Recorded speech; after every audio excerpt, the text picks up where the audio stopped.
Yo, what's going on, guys? It's Houston Sports Talk back in another video day. And yesterday, the Houston Astros beat the Milwaukee Brewers 5-4. And another outing for the Astros where they get another win, 6 in a row now. Finally reached 20 wins, 20 and 25. They have a record of 500 when playing at home, 12 and 12. Just a totally different team at home this year compared to last season. I know it's not a unbelievable home record for the Astros this season, but recently they've been playing really good at home. The last 5 games they've won at home, and well, I don't know if you include Cleveland series. I think they've won their last 6 games at home, but a part of this winning streak, the last 5 wins have been at home. But I'm pretty sure they've won their last 6 at home, and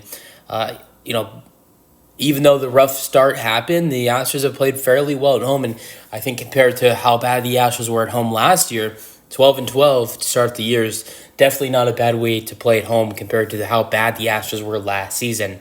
But yeah, things are looking better for the Astros. They're third in the division now, and they're only 3 games back from second place, and I think like 4 or 4.5 from first. And yes, you got their next 2 games against the Brewers, who are a hard team. But at home, I feel like the Astros have an advantage. And then after that, the next 6 games you got a home series against the Angels, who have been one of the worst teams in the American League. And then you have a 3-game road trip against I think it's more than a 3-game road trip, but a 3-game road series against the Athletics, who we just beat 4 times in Houston. So I feel like if you can get a series win in the next 2 games against the Brewers, you don't even have to get a sweep against Milwaukee, I believe. If you could just get the series win against Milwaukee, either win tonight, lose tomorrow, lose tonight, win tomorrow, just get the series win. That brings you to 21 and 26 going up against the Angels and the Athletics for the next 6 games. And I really think the Astros could win 5 or 6 of those games against those 2 teams. Just knowing how the Astros just killed the Athletics, I think it's possible. I think by the end of the Athletics series, I think it's definitely possible if the Astros can find themselves with either a 500 record or over 500. I really do think it's possible, especially if they can finish off this series against Milwaukee off a high note. So let's get into this game. We're going to talk about Hunter Brown and how he did today or yesterday, because he was great. We're going to talk about Jake Myers, Jeremy Pena, and some of the other guys in the lineup, and the bullpen. I want to get to the bullpen to start off because the bullpen was fantastic. The bullpen went 4 innings, giving up 0 runs. Taylor Scott pitched and did good. He pitched in the 6th inning. This week he has pitched almost 5 innings, only giving up 2 hits and 0 runs. He's been fantastic. Hunter Brown gets his first win of the season. That has to feel great for him. If you look at Hunter's last 2 outings, I think he has gone through a huge momentum here. I really think Hunter, if you look at his last 2 outings with the Astros, he has to have his confidence. If his confidence hasn't gone up, I don't know what to tell you guys, because he pitched on Saturday and relieved Christian Javier after Javier had a rough outing in Detroit for his first game back. And Hunter came in and pitched almost 6 innings, 5 2/3, and only gave up 1 run in those 5 2/3. I think he only gave up like 3 hits, or maybe it was 4 hits, and looked great. Looked great coming off the pen. So, after Blanco gets suspended, the Astros need Hunter back in the pitching rotation instead of coming off the bullpen. And he pitches yesterday. Not only does he pitch good, but he gets his first win of the season. It has to feel great to get that first win, out of the table. You got that first win. You're 1-4 now. And the Astros before this had only played 1 game this season when Hunter Brown was pitching and won that game. The only game that they've won this season that Hunter Brown is pitching before this matchup was the Cleveland Guardians win when the Astros got that walk-off home run by Victor Caratini. So, it was, this was a great outing by Hunter. He went 5 innings, gave up 4 hits, 4 earned runs, 5 strikeouts, 3 walks.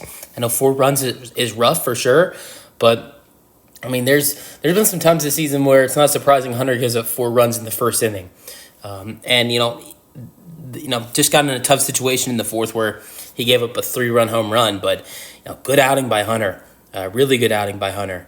Loss goes to Peralta. He's 3-2 on the year. He pitched 5 innings, giving up 8 hits, 5 runs, 2 homers, 6 strikeouts, and 1 walk. Save goes to Josh Hader. Hader had a strikeout, getting his 6th save of the season. Gave up no hits, no walks, no runs. And the scoring summary, it was all home runs in this game, which was a little surprising. For 9 runs, all home runs. Bowers hit a second inning home run to make it 1-0. Jake Myers hit a 2-run home run in the second inning. Jake Myers has been fantastic in the last 2 games. To close out the Athletic series, he had an RBI double. He had a single as well. So he had a double and single on Thursday. And then yesterday, Friday, he has a 2-run shot to make it 2-1. But then Joey Ortiz hits a home run to right, 355 feet. Bowers and Frelick score. It's 4-2. That's really tough. But the Astros get a couple base runners on in the 5th when Altuve, I believe Altuve had a walk in the 5th. No, he reached on an infield single. Cartini did have a single. I'm going to get to Cartini in just a little bit. Pena hits a home run to left center, 380 feet from Cartini and Altuve getting on, and then Pena hits that home run. It's 5-4. Astros take the lead. That was it for the scoring. So this Astros lineup did really good yesterday. Without Yordan Alvarez got the day off. This is the first game Yordan Alvarez has not played in all season.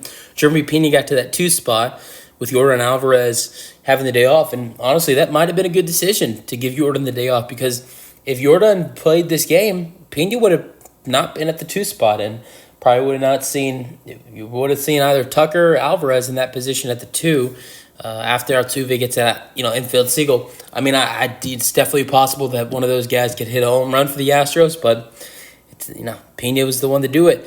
But yeah, so the Astros lineup was great today. The only guy that didn't, I keep saying today, there was only 2 guys in the lineup that didn't have a hit: Joey Loperfido and Yainer Diaz.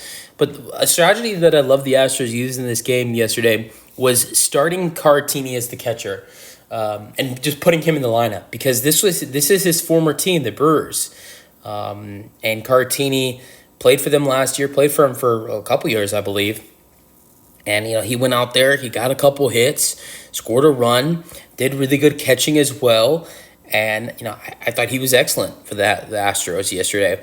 That was a great decision to start Cartini against his former team. But, and it paid off. And another former Brewer, Josh Hader, who started off his career, the Astros traded Josh Hader to the Brewers, got to start, got to get the save in this game. And this is the first save he's ever got against the Brewers. He has a save. He got the cycle in this game, saving cycle. He has had a save against every major league team in the majors in his career. The only team he had not gotten a save was against his former team, the Milwaukee Brewers. So yeah, that's impressive. All right, Altuve went 1-for-4 with a infield single. Jeremy Pena went 1-for-4 with his home run. Tucker went 2-for-3 with a first inning double, but he was stretched. He was out stretching at third. Third inning single and a 5th inning walk for Tuck. Bregman went 1-for-4 with a second inning single to left. Yainer Diaz went 0-for-3. But had an 8th inning walk. John Singleton went 2-for-4 with a couple singles in the 6th and 8th. So that was nice for John. He had a good day with the run scored. Jake went 1-for-3 with his home run. Jake was also hit by pitch for the 2nd game in a row yesterday. Cartini went 2-for-4 with a couple singles and scored a run. Joey Loperfido went 0-for-2 but struck out. That's going to be a big problem for Joey as his career goes on. Joey's been excellent for this Astros club. He has a .300 batting average, and I love seeing Joey play, but I think it's a big problem with his striking out problem. And if he can cut down the strikeouts, he's a dangerous player. Dubon came in for him and got a at-bat, but grounded into double play. And that was it for the Astros hitting yesterday. Hunter Brown went 5 innings, but the bullpen was excellent for the Astros, going 4 innings, only giving up 3 hits and 0 runs, and only 1 walk, and had a total of 4 strikeouts. Taylor Scott pitched the 6th. Montero pitched the 7th, giving up 2 hits and 1 strikeout. Abreu pitched the 8th with 1 walk and 1 strikeout. And Josh Hader pitched the 9th with a strikeout and a save. So yeah, great game for the Astros yesterday as they win 5-4 to start off this series. And 1 win in the next 2 days, and it'll be another series win for the Astros. Let me know your thoughts, and peace out. Go Astros.